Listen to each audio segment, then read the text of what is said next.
Welcome back to the channel. In today's video, we are going to dive into a concept that is deeply rooted in Buddhist philosophy, the idea that human suffering stems from our wrongful desires. You may have experienced moments in your life where you felt like no matter how much you achieve, accumulate, or desire, there's always something missing. Why is that? What are we missing when we try to fill the void with things, people, or even our own ambitions? The Buddha's teachings offer profound insights into the nature of suffering, pointing to the root cause, our attachment to desires. These desires, or tanha in Pali, are often misguided, leading us to chase after things that ultimately bring more pain than joy. But there's a way to free ourselves from this cycle, and that's what we are going to explore today. We'll look at how attachment to material possessions, relationships, and even the self leads to suffering, and how Buddhist practices can help us understand the nature of these desires. Through this understanding, we can move toward true inner peace and liberation from the endless cycle of craving and dissatisfaction. The nature of human suffering, understanding the root causes. One of the most profound teachings of Buddhism is the understanding that suffering, or dukkha, is an inherent part of life. We experience suffering not only through physical pain but also through emotional and psychological distress. The Buddha identified three key forms of suffering: the suffering of birth, aging, sickness, and death, the suffering of encountering things we dislike, and the suffering of being unable to attain what we desire.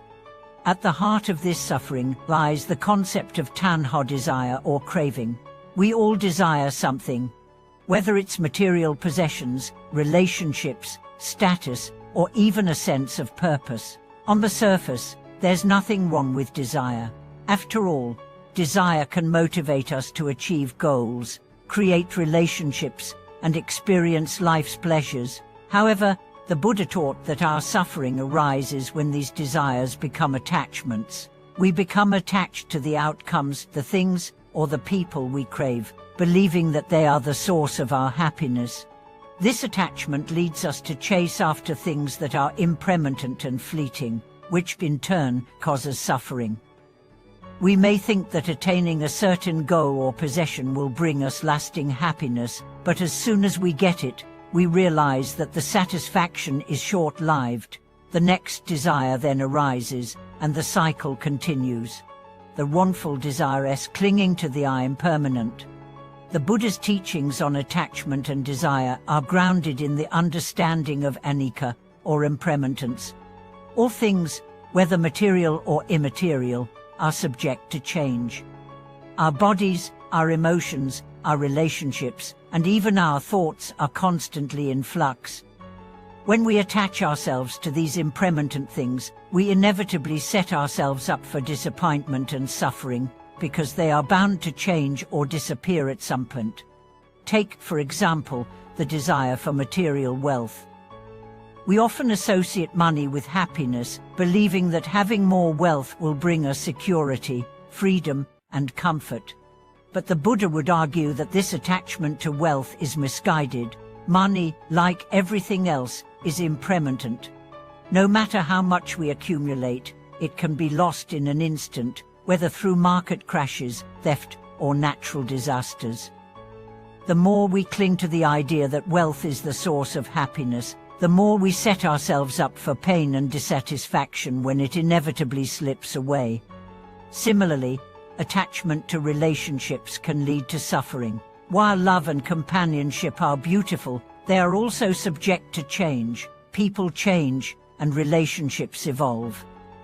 When we become overly attached to a particular person, we may experience jealousy, fear of loss, or heartache when circumstances change. This attachment clouds our ability to appreciate the impermanent nature of relationships and enjoy them for what they are in the present moment. The desire for self, the root of many attachments. Another common desire that leads to suffering is the attachment to the self. In Buddhism, this attachment is referred to as anatta, or the illusion of the self. We tend to cling to an idea of who we are, our identity, our roles, our achievements, and our image in the world. We define ourselves by these external attributes and believe that they are who we truly are.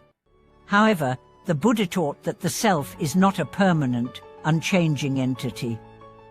The self is a collection of experiences, thoughts, and actions that are constantly shifting. When we identify with a fixed concept of the self, we set ourselves up for suffering. We become overly protective of our identity, seeking validation from others and resisting change. This attachment to a static sense of self prevents us from experiencing true freedom. When we cling to the self, we also experience fear of losing it. This fear can manifest in various forms: fear of failure, fear of rejection, fear of death, or fear of being forgotten. These fears create anxiety and keep us trapped in a cycle of craving and aversion. The key to overcoming this is to recognize that the self is not something we can hold onto. It is fluid and ever-changing.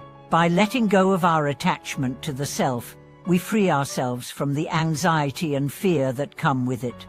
How to free ourselves from attachment and desire. Now that we understand how attachment and desire are the root causes of suffering, the question arises, how do we free ourselves from them? The Buddha offered a path, the Noble Eightfold Path, which provides a practical framework for ending suffering by cultivating right understanding, right intention, right speech, right action, right livelihood, right effort, right mindfulness, and right concentration. The first step in freeing ourselves from attachment is to develop right understanding. This means understanding the nature of suffering, its causes, and the impermanent nature of all things. With this understanding, we can begin to let go of our attachments and desires, knowing that they are not the source of lasting happiness. Right intention follows, which involves cultivating an attitude of renunciation, non-attachment, and loving kindness. Instead of desiring things that bring fleeting pleasure, we shift our focus to cultivating virtues such as compassion, generosity, and wisdom. Right mindfulness and right concentration are essential practices in Buddhism. By practicing mindfulness, we become aware of our thoughts and desires as they arise. We can observe them without attachment, recognizing them for what they are: temporary mental states that do not define us. Right concentration helps us cultivate the mental clarity and focus necessary to see through our desires and attachments, allowing us to cultivate inner peace. Cultivating detachment, the middle way. In Buddhism, detachment is not about renouncing the world or living in isolation. Instead, it is about finding the middle way, the balance between indulgence and asceticism. The Buddha taught that we should not cling to worldly pleasures, but neither should we reject them entirely. Instead, we should engage with the world in a way that is mindful and aware, without becoming attached to the outcomes. Detachment involves understanding that we do not need to cling to anything, whether it's material possessions, relationships, or even our identity. We can enjoy these things in the present moment, but we do not need to hold on to them as if they define who we are. By practicing detachment, we can experience life fully and authentically, without the burden of craving or fear of loss. The role of compassion in overcoming desire.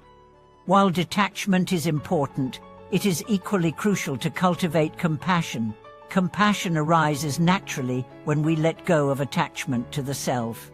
When we no longer view the world through the lens of our personal desires and fears, we can see others as they truly are: interconnected beings who also experience suffering and joy.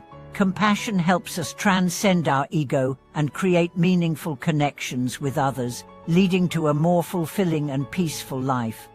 The Buddha taught that we should extend compassion not only to others, but also to ourselves. By practicing self-compassion, we can begin to forgive ourselves for past mistakes and release the attachment to our own shortcomings. This self-compassion frees us from the cycle of guilt and self-blame, allowing us to cultivate a sense of inner peace and acceptance. Thank you for watching today's video. we've explored the profound teachings of Buddhism and how understanding the root causes of human suffering, our attachments and desires, can help us move toward a life of freedom and peace. By cultivating right understanding, detachment, and compassion, we can break free from the cycle of craving and suffering and experience true inner peace.